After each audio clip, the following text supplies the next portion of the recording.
ఇంకా అధికంగా ప్రేమిస్తున్న మన సేవకులకు మాకు ఆత్మీయ తల్లిదండ్రులకు కూడా ఇచ్చిన అవకాశాన్ని బట్టి నేను వందనాలు చెల్లిస్తున్నాం. చిన్న ప్రార్థన చేసుకుందాం. మహోన్నతుడ, మహాగణుడ, పరిశుద్ధమైన తండ్రి, ప్రేమ కలిగిన తండ్రి, ఇదిగో నాయన ఈ దినమంతా నా తండ్రి శిలువలో వేలాడిన నా నాయన నీకే వందనాలు. ఇదిగో నా నాయన నాతో మీరు మాట్లాడమని అడుగుతున్నాం తండ్రి. నా నాయన మేము మాట్లాడడానికి మేము సిద్ధపడుతుండగా మాలో మీరుండి మాట్లాడి నీ ఆధారకతను పట్టి నా నాయన నీకు నేను అవమానం రాకుండా నా తండ్రి మేము చెప్పే ప్రతి మాట నా తండ్రి తప్పులున్న ఒప్పులను మీరు క్షమిస్తారని నమ్ముతూ యేసుక్రీస్తు నామమున అడిగి వేడుకుంటూ ప్రార్థిస్తున్నాను తండ్రి. ఆమేన్. నాకు చెప్పిన మాట ఏమిటంటే లూకా సువార్త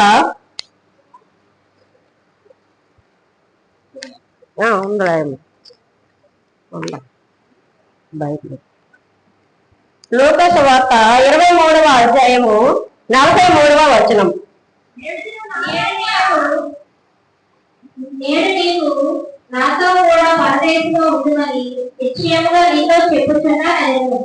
దానికి అర్థం ఏమిటంటే యేసుక్రీస్తు వారిని ఇద్దరు వ్యక్తులు తీసుకువెళ్తారు. తీసుకువెళ్తే ఆ మధ్యన ఏం చెప్తున్నారు తండ్రి నేను నీతో చెప్పిన మాట ఏమనదా అని అంటారు. యేసుక్రీస్తు వారు ఇద్దరు దొంగలకి కూడా చెప్తున్నారు ఏమని, అసలు మీరు బాప్తిసం పొందితే గాని పరదేశంలో మీరు చేరలేరని చెప్తున్నారు. మనకు బాప్తిసం ఇవ్వాలన్నా యేసుక్రీస్తు వారు ఉండాలి. యేసుక్రీస్తు వారు లేకపోతే మనము బాప్తిసం పొందుకోలేము. బాప్తిసం పొందకపోతే పరదేశంలోకి చేరుకోలేము మనము. ఆ విధంగా ఇద్దరు వ్యక్తులకి కూడా దేవుడు చెప్పిన మాట అసలు మీరు బాప్తిసం పొందితే కానీ పరదేశంలో చేరలేరే. కానీ దానికి మరణము, ఆ మరణానికి ఒక సమయం కూడా లేదు. ఈ మరణ సమయంలో దేవుడే కానీ మరణిస్తే మనకు బాప్తిసం ఇచ్చేవారు అసలు కూడా లేరు అన్నమాట. అయితే ఒక వ్యక్తి మారుమనసు పొందాలంటే బాప్తిసం పొందాలి. ఆ బాప్తిసం పొందేటప్పుడు ఆ వ్యక్తి ఎవరైతే బాప్తిసం పొందుకొని వారు పరదేశంలో ఉన్నారు కదా దేవుడు ఎంతో ఆశిస్తూ ఉంటాడట. నా బిడ్డలు నన్ను భూమి మీద ఉన్నందుకు గనపరిచారు, నా బిడ్డలు నా దగ్గరికే వస్తున్నారు, వాళ్ళు నన్ను ఎలాగప్పుడు ప్రేమించారో నా ప్రేమను వాళ్ళు వెల్లడి పరుస్తున్నారని తండ్రి ఎంతో సంతోషిస్తున్నారు. లూకా సువార్త 15:10 చూసుకున్నట్టుగైతే అటువలే మారు మనసు అక్కడ లేని 90 మంది నీతి చెప్పు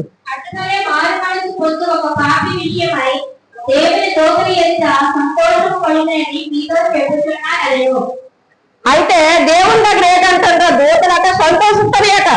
ఆ పాపి లోకంలో ఉన్నంతకి ఒకవేళ పాపం చేసిందేమో, చివరి దినాల్లో బాప్తిసం పొందిందేమో, బాప్తిసం పొందితే దేవుని దగ్గర పరదేశంలోకి వెళ్తుంది.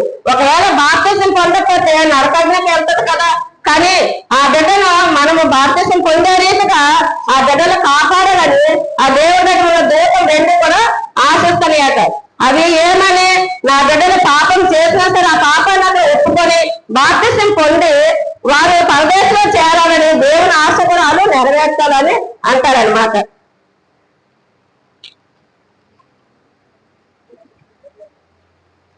ఫిలిప్పు 2:9-10 చూస్తే 2:9-10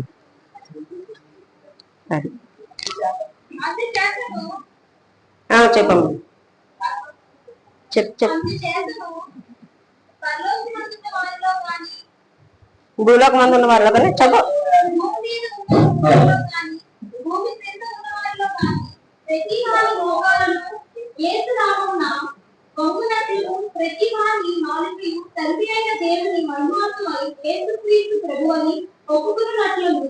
దేవుడు ఆయనను అధికముగా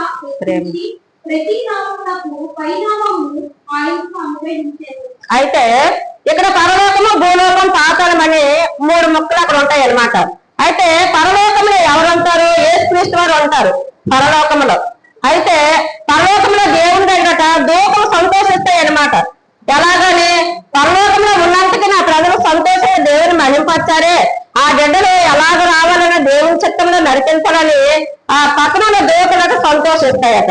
తర్వాత భూలోకంలో అన్నట జంతువులు, జీవరాశులు, చెట్లు, మరి మనుషులుగా ఈ లోకంలో మనందరూ కూడా చెట్లు, పురుగులు, చీమలు అన్ని కూడా సమస్తము సృష్టించిన దేవుడు ఏమంటాడంటే భూలోకంలో జంతువులు, పక్షులు సృష్టి అవన్నీ కూడా యావత్తు ఎల్లవో 4వ రాగం మనకంటే మెలకువ పక్షులకే ఇస్తాడు దేవుడు తెలివిని జ్ఞానాన్ని అన్నమాట.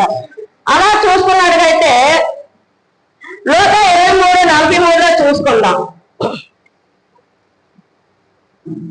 నేడు నీవు నాతో పరదేశంలో ఉండవని సెలవిస్తుంది కదా అక్కడ. అయితే ఏంటంటారు, ఉన్నంతకి కూడా మేము భూలోకంలో దేవుని మహిమపరిచాం కదా. ఈ మహిమకు కారణం ఏమంటే మా ప్రజలు భూమి మీద నశించుకోవాలని దేవుని ఆశ. ఆ ఆశని మనము పూర్తిపరచాలి. ఎందుకంటే ప్రతి ఒక్కటి మనం పొందుకున్నాము. మరణప్రాయంలో కూడా లేవనెత్తాడు తండ్రి. చనిపోయిన వారు ప్రతి ఒక్కరిని, గాయపడిన ప్రతి ఒక్కరిని ఒకరోజు తన ఆలయంలోకి వచ్చి సాక్షిగా నిలబెట్టుకున్నాడు. ఎంతో మంది మన గ్రామాల్లో, మన సంఘాల్లో, మన కుటుంబాల్లో కూడా ఉన్నారు. అలాంటి అద్భుతాలు చేసిన దేవుడి కథ మనము ఎంతగానో మహింపరచాలన్నమాట. దేవుడు మారు మనసు లేదే బాప్తిసం లేదని చెప్తున్నాడు. ఎలాగో మనం మారు మనసు పొందితే ఎక్కడ కాకపోయినా మనకి మారు మనసు నిమిత్తము పరదేశంలో దేవుడు మనం చేర్చుకునే అవకాశము మనకు ఉంది. అలాంటి అవకాశం ఎంతమంది పెరుగుతున్నారంటే ఒక ఇర్మియా, ఒక యెషయా, ఒక యోబు, నీతిమంతులు, నోవాహు, అనేక మంది. మరి పౌలు గారు చెప్పిన ప్రకారంగా మరి కొన్నేళ్ళు తన కుటుంబాన్ని తను రక్షించుకోవాలంటే దివారాత్రులు ధ్యానించేవారు దేవుని ఆలయంలో. ఈ ప్రార్థనల్ని దేవుని సన్నిధిలో మొదలుపెడితే దేవునికి దేవదూతల ద్వారా విజ్ఞాపన చేశాడు. కొన్నేళ్ళు నువ్వు చేసే ప్రార్థన నా సన్నిధిలో విజ్ఞాపన చేయొచ్చు నేను చెప్తున్నాడు అనమాట కొన్నేళ్ళ ద్వారా. అలాంటి కొన్నేళ్ళకి ఇచ్చిన జ్ఞానాన్ని మనకిస్తాడు. మన దేవుడు మనం ఎలా కాపాడో దేవుడికి కూడా తెలుసు అన్నమాట. అయితే మొదటి సమయాలు 7:8 చూస్తే సమయానికి అభిషేకం ఇస్తాడు దేవుడు. ఎలాగైనా సమయంలో నువ్వు బావుడు అవ్వద్దు, నేను వెళ్ళవలసిన త్రావుకు నువ్వు వెళ్ళము, నేను వెళ్ళవలసిన పట్టణానికి నువ్వు వెళ్ళము, నేను చెప్పే మాట కూడా ప్రతిదీ కూడా నువ్వు అక్కడ వాళ్ళకి వివరించాలి, వాళ్ళకి చెప్పాలి. అప్పుడు నువ్వు బాలుడునన్నా నీకు నా ధైర్యం ఉన్నాను, నేను ధైర్యం ఇచ్చి నేను తోడుకుని నేను వచ్చి నీ పక్షాన్ని నేను యుద్ధం చేస్తున్నాను కూడా త్యాగం చేసిన దేవుడికి మనం ఎంతగానో మహింపరచాలి.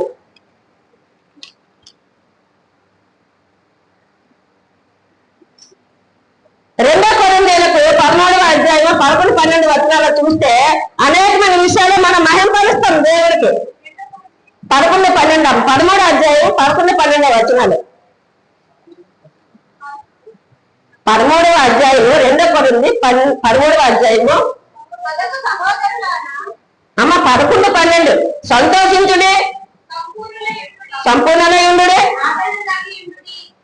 ఏక మనసు కలిగి ఉండుడే, సమాధానంగా ఉండుడే, ప్రేమ సమాధానం కట్టేయదు దేవుడు మనకు తోడై ఉన్నాడని చెప్తుంది. అది నిజమే. దేవుడు మనకు తోడైతే మనం ఏం సాధించలేము. ఈ లోకంలో ఉన్నంత వరకు లోకానిదే కానీ దేవుడి దగ్గర శాశ్వతం కాదు. మనం ఒక మాట్లాడినా సరే మనం నిల్చుని ప్రార్థన చేయాలని, అది కూర్చుని ప్రార్థన చేస్తే అది దేవుడికి అవమానము. అది నిల్చుని ప్రార్థన చేస్తే దేవుడు సంతోషిస్తాడట.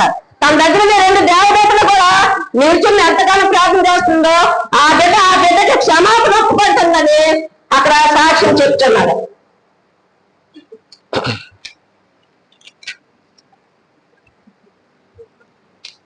టైం ఉంది కదా. అయితే నేడు నీవు నాతో పరదేశం ఉంది అని ఆ 2 నేరస్తులతో కూడా చెప్తాను కదా తండ్రి. కుడి ప్రక్కన ఉన్న దొంగ, ఎడం ప్రక్కన ఉన్న దొంగ. కుడి ప్రక్కన ఉన్న దొంగ రక్షణకి కారణము. అతను దేవుణ్ణి ఎరుగై ఉన్నాడు అనమాట. రెండో పక్క దొంగ అనేకమైన పాపాలు నేరస్తులు చేస్తాడు.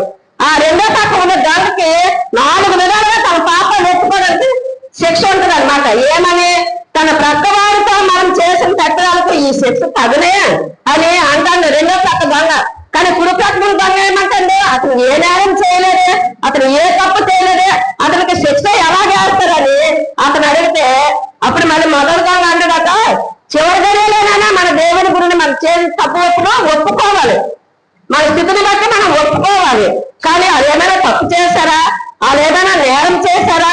ఒకవేళ చేసినట్టుగైతే చివరి దినాల్లో క్షమాపణ ఒప్పుకొని మారు మనసు పొందాలని, మన కుటుంబంలో దొంగ మనము మన సంఘం కూడా ఉండాలని ఈ చిన్న ఆస్తి చెప్పిన మాటల్ని తప్పులంటే మీరు క్షమిస్తారని యేసుక్రీస్తు నామములో అడిగి వేడుకుంటున్నాను. ఆమేన్.